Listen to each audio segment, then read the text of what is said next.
Assalomu alaykum, menga qadrli bo'lgan obunachilarim va yangi kirgan aziz opa-singillarim va akalarim.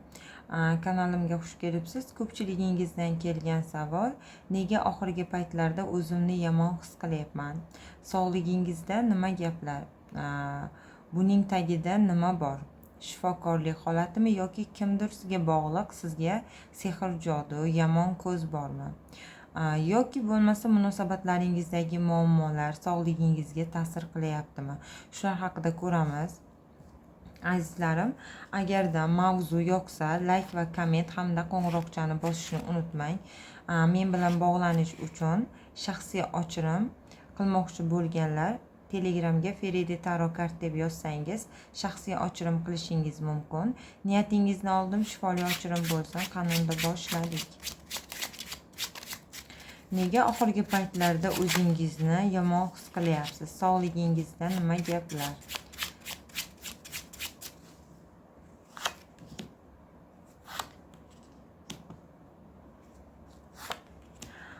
Agarda sizlarda bu yerda ko'rinayotgan bo'lsa, hozirgi paytda holatingizda asl sabab nima? Sizda doimiy charchoq, ya'ni ichki siqilish, tushkunlikni ko'rsatyapti bu kartamizda. Bir tarafda sizlarda shifokorlik deyapti. Sababi sizda organizm charchagan, nerv sistemangiz o'ylovdan siqilib qolgansiz. Miyangiz dam olmayapti. Kechasi bilan o'y-xayollarda, o'tmishingizdagi ba'zi birovlarda esa gap so'zlar yoki kelajak qo'rquv sizni qo'rqityapti. To'g'ri, hammada ham o'y fikr bo'lishi mumkin, lekin siz xuddi bir butun dunyoni yukini olganday ertalab uyg'onganingizda go'yoki nima desam, kechasi bilan yuk ko'tarib chiqqandek holsizlanib qolyapsizlar.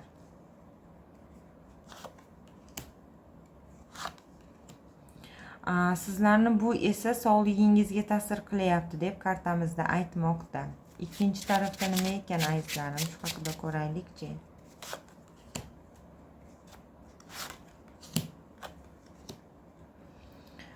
Ikkinchi tarafda munosabatlaringizda va nima desam, yon atrofdagi insonlarning ta'siri sizga ta'sir qilmoqda. Bu kartamizda sizga aytmoqdaki, sizlarni sog'ligingizdagi eng katta ta'sir qilayotgan holat bu kim bilandir bo'lgan tushunmovchilik yoki tortishuv.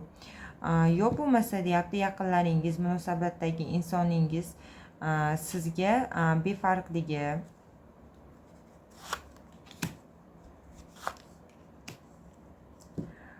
sizni ichingizni yeb bitirmoqda deb bu kartamizda aytmoqda.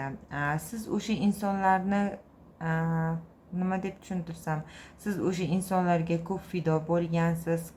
Oxirgi paytda esa qadrsizga aylangansiz va evaziga sizga sovuqlik va asabiylik vaziyatlarini boshingizdan o'tkazyapsiz.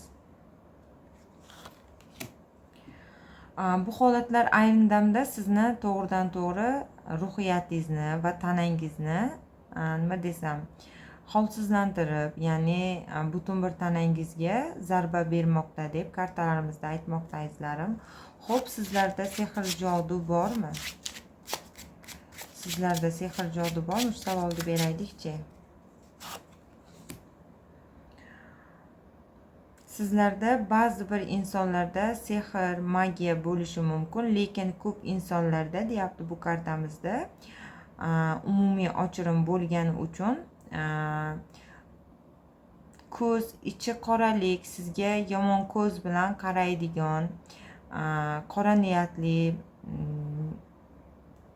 insonlar yon atrofingizda borligi hamda sizga qattiq ko'z nazar tekkanligini bu kartamizda aytmoqda. Sababi nima desam, mana bu ikkita kartamizda ham sizlarda bir xil holat chiqyapti azizlar.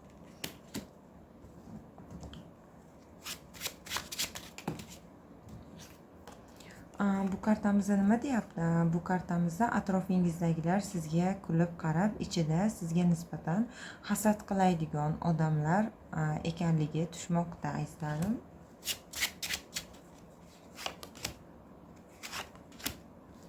Yana bitta narsa aytib o'tmoqchiman. Ayrim insonlarda tuhmat toshlari otilgan ham ekan.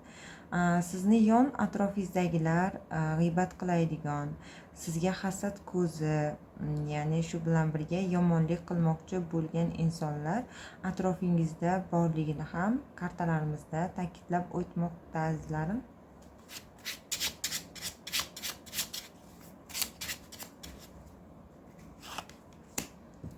Ularning ba'zi zaharli gaplari, qarashlari o'qday sizga tegib, sizni butun energiyangizni so'rib olganligi. Shu insonlarni har bir gapini o'zingizga singdirib olgansiz. Shu bois tanangizga nima desam, holsizlik, ya'ni boshingiz og'riyotgani, boshingiz g'alvadan chiqmayotgani, tanangiz, butun tanangiz sizga og'riq berayotgani bu kartamizda aytmoqda azizlarim.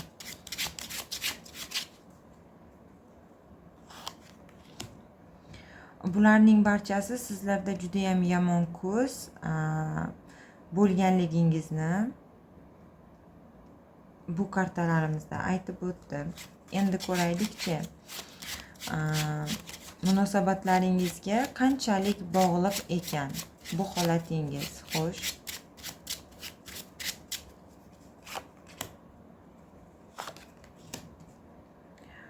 bu yerda nima deyapti? Ha, bu munosabatlaringizga bog'liq. Sababi hozirda munosabatdagi insoningiz bilan o'rtangizda bu holatingiz sizga ko'proq og'riq keltirmoqda. Munosabatdagi insoningiz sizga nima desam, o'zingizni buyuklar bilan o'zingizdan ya'ni uzoqlashtiryapsiz. U o'z hayoti bilan band. Sababi ayol kishi qanchalik meni tushunadi, sevadi deb o'ylab jahl qilganingiz sari erkak sizdan qochmoqda deb bu kartamizda ko'rsatib bermoqda. Agar sizlarda ko'rinayotgan bo'lsa azizlarim. Bu ikkita kartamizda sizlarga qochayotganligi haqida ko'rsatib bermoqda. Erkak kishimiz ko'rayotgan bo'lsa, bu videomizda munosabatdagi insoningiz o'z hayoti bilan band, ovora. Ikkala tarafda ham, ya'ni bu kartamizda ikkala tarafda ham munosabatdagi insonlaringizga o'ylab, siqilib, yanada o'zingizni nima desam, sog'ligingizga zarar berayotganingiz va munosabatdagi insoningizni o'zingizdan uzoqlashtirib ketkazayotganingizni bu kartamizda aytmoqda.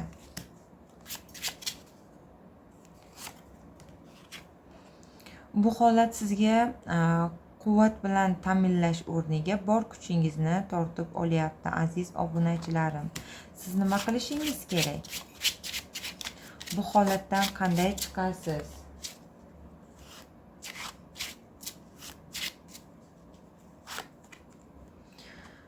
Tozalanish va tozalash chegaralarini qo'ying o'zingizga. Siz yo'l ochirim qilishingiz kerak. Ko'z nazarga qarshi o'qitishingiz kerakligini.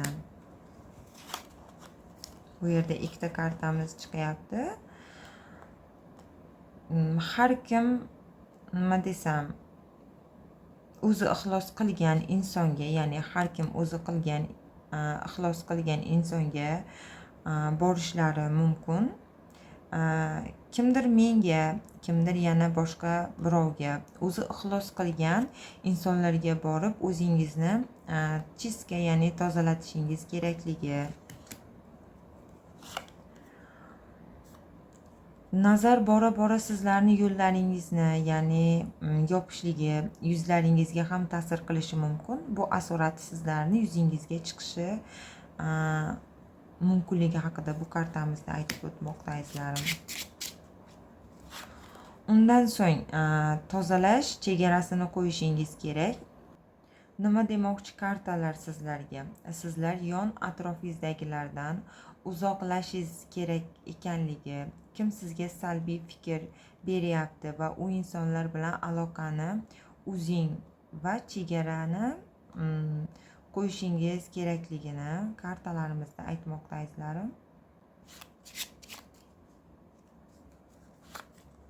Har doim o'zingizni birinchi o'rinda qo'ying. Agarda sizlarga sog'liq kerak bo'lsa, nimaga bunday deyapman? Yetadi. Shuncha o'zgalarni dardi bilan yashaganlaringiz. Endi o'zingizni o'ylashingiz vaqti keldi.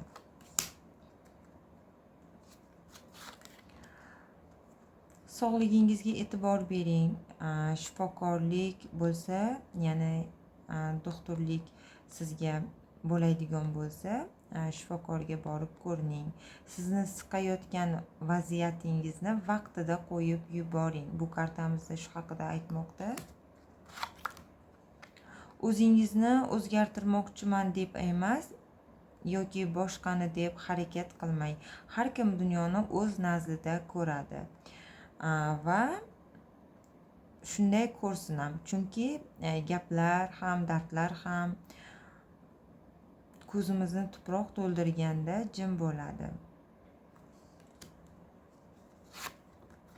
Inson ekanmiz, har qanday hayotda holatlar va vaziyatlar bo'ladi. Doimo o'zingizni o'zingiz asrashingiz kerak. Alloh bilan birga bo'lgan qalblar hech qachon hech qayerda yiqilib qolmaydi.